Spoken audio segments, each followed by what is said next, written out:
Assalamualaikum warahmatullahi wabarakatuh.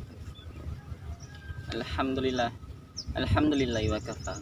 Wassalatu wassalamu ala nabiyyina mustafa wa ala alihi wa sahbihi ahli sidqi wal wafa.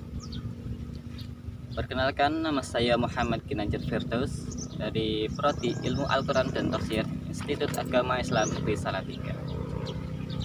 Kali ini saya akan membahas mengenai pemikiran tokoh Fadlur Rahman serta implementasi pemikirannya di Indonesia. Biografi Fadlur Rahman. Beliau lahir pada tanggal 21 September 1919 di Hazara, tepatnya di benua Pakistan. Di wilayah tersebut banyak melahirkan tokoh-tokoh pemikiran dalam Islam. Salah satunya adalah Fadlur Rahman. Beliau dilahirkan di keluarga yang religius. Kereligiusannya ini diungkapkan oleh beliau sendiri. Beliau menyatakan bahwa di keluarganya itu mempraktekkan peribadahan keislaman seperti sholat, zakat, puasa, dan lain sebagainya. Takhiran, pada usia 10 tahun, beliau menghafal Al-Quran dan beliau bermadzhab Hanafi. Setelah menamatkan pendidikan menengahnya, beliau melanjutkan di Universitas Punjab. Beliau mengambil jurusan sastra Arab. Pada tahun 1941, beliau dinyatakan lulus dan mendapat gelar MA. Pada tahun 1946, beliau melanjutkan studinya di Oxford University. Pada tahun 1951, beliau dinyatakan lulus dan mendapatkan gelar doktor. Lalu, ia mengajar di Durham University beberapa saat. Setelah itu, beliau menjadi asisten profesor filosofi di McGill University, tepatnya di Kanada. Pada tahun 1980-an, beliau menderita sakit kencing manis dan jantung. Pada usia 69 tahun, beliau meninggal dunia di rumah sakit Chicago karena mengidap penyakit tersebut. Lanjut ke pemikiran beliau. Ada beberapa pemikiran yang saya ambil. Yang pertama yaitu modernisme Islam, dan yang kedua gerakan ganda atau double move. Membahas yang pertama,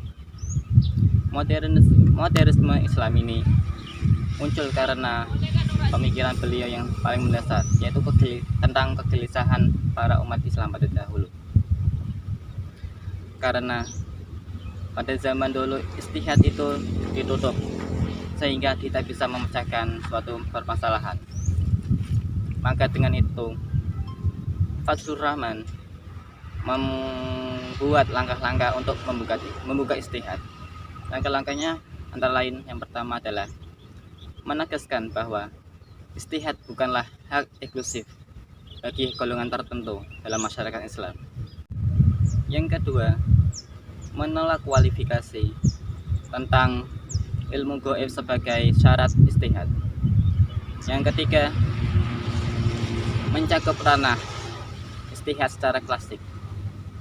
Adapun tujuannya, yang pertama adalah untuk menghindari ijtihad liar.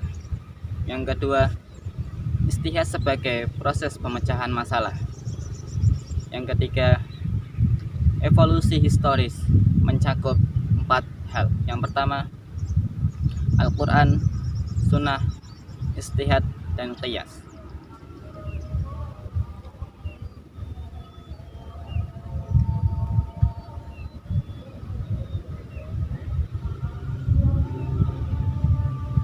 Lanjut pemikiran yang kedua, yaitu mengenai gerakan ganda atau double move. Berbincang mengenai gerakan ganda, pasti kita akan lepas dengan namanya pendidikan. Sedangkan pendidikan sendiri juga tidak akan lepas dengan namanya anak didik.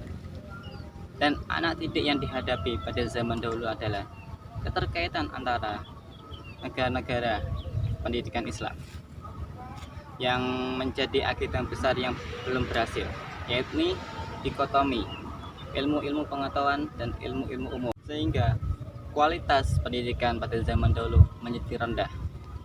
Maka dengan itu, Fazlur Rahman mencoba untuk membuat metode untuk mengembangkan pendidikan tersebut menjadi baik. Metode yang pertama yaitu mengenal atau memahami Al-Quran dengan historis. Nah, adapun metode yang pertama itu dibagi menjadi dua, yakni pertama memahami makna dan dari pernyataan suatu hal. Yang kedua, memberi jawaban yang spesifik atau masuk akal kepada anak didik. Metode yang kedua yaitu memberi disiplin ilmu dengan cara kritis, historis, dan holistik.